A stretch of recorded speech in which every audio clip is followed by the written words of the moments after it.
കാട്ടിലെ രാജാവ് ആരാണ് എന്ന് ചോദിച്ചാൽ കൊച്ചു കുട്ടികൾ പോലും പറയും സിംഹം. സിംഹം കാട്ടിലെ ഏറ്റവും ശക്തനായ മൃഗമാണോ? അല്ല. ഏറ്റവും വേഗത്തിലോടുന്ന മൃഗമാണോ? അല്ല, അത് ചീറ്റപ്പുലിയാണ്. ഏറ്റവും ബുദ്ധിമാനായ മൃഗമാണോ സിംഹം? അല്ല. ഏറ്റവും ഉയരമുള്ള മൃഗമാണോ സിംഹം? അല്ല.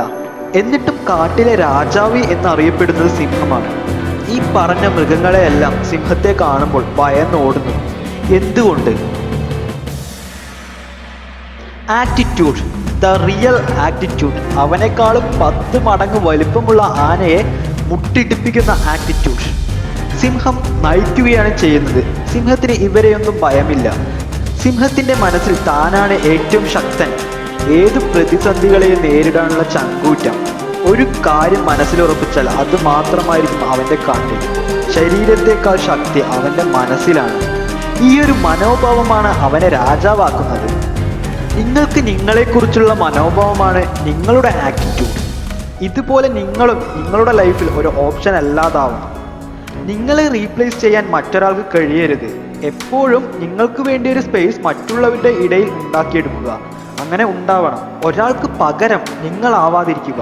നിങ്ങളുടെ ആറ്റിറ്റ്യൂഡ് അതൊരിക്കലും മറ്റൊരാൾക്ക് വേണ്ടി ചേഞ്ച് ചെയ്യരുത്. ഒരു പ്രശ്നമുണ്ടാകുമ്പോൾ നിങ്ങളുടെ നിലപാട് എന്താണ് അതിൽ ഉറച്ചു നിൽക്കണം. നല്ലൊരു ലീഡർഷിപ്പ് ക്വാളിറ്റി ഉണ്ടാകണം. നിങ്ങളുടെ വാക്കിന് വില കൽപ്പിക്കാൻ നിങ്ങളുടെ ആറ്റിറ്റ്യൂഡ് കാരണം സാധിക്കും.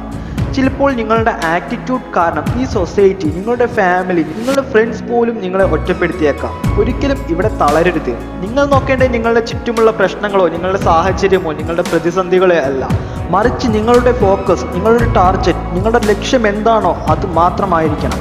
അവർ പറയുന്നത് അവർ സിംഹങ്ങളെ പോലെയാണ്. സിംഹം ഇങ്ങനെ 10,000 പശുക്കൾ ഇങ്ങനെ മേഞ്ഞ് നടക്കുന്ന സ്ഥലത്ത് സിംഹം വന്നിട്ട് ഒരു പശുവിനെ ലക്ഷ്യമിടും. എന്നിട്ട് ആ പശുവിന് നേരെ ഓടിക്കൊണ്ടിരിക്കും. ആ ഓടി വരുന്ന കൂട്ടത്തിൽ ചിലപ്പോൾ കുറുക് പാസ് ചെയ്യുന്ന ഒരു മൃഗം ഈ സിംഹത്തിൻ്റെ 10 അടി ദൂരത്തെത്തും. ആ മൃഗത്തെ സിംഹം അറ്റാക്ക് ചെയ്യില്ല. ചിലപ്പോൾ ഈ മൃഗത്തിന് നേരെ ഓടുന്ന കൂട്ടത്തിൽ ലക്ഷ്യം തെറ്റി വരുന്നൊരു പശു ചിലപ്പോൾ ഈ സിംഹത്തെ ഇടിച്ച് താഴെ ഇട്ടെന്നിരിക്കും. ആ ഇടിച്ച് താഴെ ഇടുന്ന ആ മൃഗത്തെ അത് തിന്നില്ല. വീണ്ടും അത് എഴുന്നേറ്റ് ഓട്ടം പിടിക്കും. എന്നിട്ട് ആ ലക്ഷ്യമിട്ട കാളെ മാത്രമേ തിന്നുള്ളൂ. So attitude, your attitude determines who you are. ഒരു കഴുതപ്പുലിക്കും സിംഹത്തിനും തമ്മിലുള്ള വ്യത്യാസം എന്താണ് എന്നറിയാമോ? കഴുതപ്പുലി ഒരുപാട് വേട്ടയാടാൻ ഇഷ്ടപ്പെടുന്നവരാണ്. വിശപ്പുണ്ടെങ്കിലും ഇല്ലെങ്കിലും അടുത്തുള്ള മൃഗങ്ങളെ കൂട്ടമായി ആക്രമിക്കും. എന്നാൽ വിശക്കുമ്പോൾ മാത്രം വേട്ടയാടുന്ന സിംഹം തൻ്റെ ആവശ്യം എന്താണോ അതിനനുസരിച്ച് മാത്രമേ പെരുമാറുകയുള്ളൂ. So the thing is, don't try to convince others. മറ്റാരെയും ബോധ്യപ്പെടുത്താനായി ജീവിക്കാതിരിക്കുക. തൻ്റെ ലക്ഷ്യം മാത്രമാണ് സിംഹത്തിനുള്ളത്. ഇന്നത്തെ തൻ്റെ ലക്ഷ്യം അത് നിറവേറ്റുന്നു. എന്നിട്ട് മറ്റുള്ളവർക്ക് കൊടുക്കുന്നു. തൻ്റെ ആവശ്യം അറിഞ്ഞ് അത് ഭക്ഷിക്കുന്നു.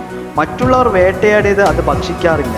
അതാണ് സിംഹത്തെ മറ്റു മൃഗങ്ങളിൽ നിന്നും വ്യത്യസ്തമാക്കുന്നത്. അതാണ് നാം ഓരോരുത്തർക്കും വേണ്ടത്. മറ്റുള്ളവരുടെ സൗജന്യം പ്രതീക്ഷിച്ച് ജീവിക്കാതെ തൻ്റെ ലക്ഷ്യത്തിനായി പോരാടി അത് നിറവേറ്റുക. എന്നിട്ട് സിംഹത്തെ പോലെ മറ്റുള്ളവർക്കും ഒരു പങ്കു നൽകുക. ഒരു നേതാവായി ജീവിക്കുക. സിംഹത്തെ പോലെ, ആട്ടിൻകൂട്ടത്തെ പോലെ ഒരു അനുയായിയായി ജീവിച്ച് തീർക്കാതിരിക്കുക. Get hungry for your dream. Go hunt your dream. Remember one thing. കാട്ടിലായാലും നാട്ടിലായാലും ഒരൊറ്റ നയം മാത്രമേ ഉള്ളൂ. Hunt or you will be hunted. സ്വന്തം ലക്ഷ്യത്തിന് വേണ്ടി പ്രയത്നിക്കുക. അല്ലെങ്കിൽ മറ്റുള്ളവരുടെ ലക്ഷ്യത്തിന് ചവിട്ടുപടികളാവുക. Don't forget who you R.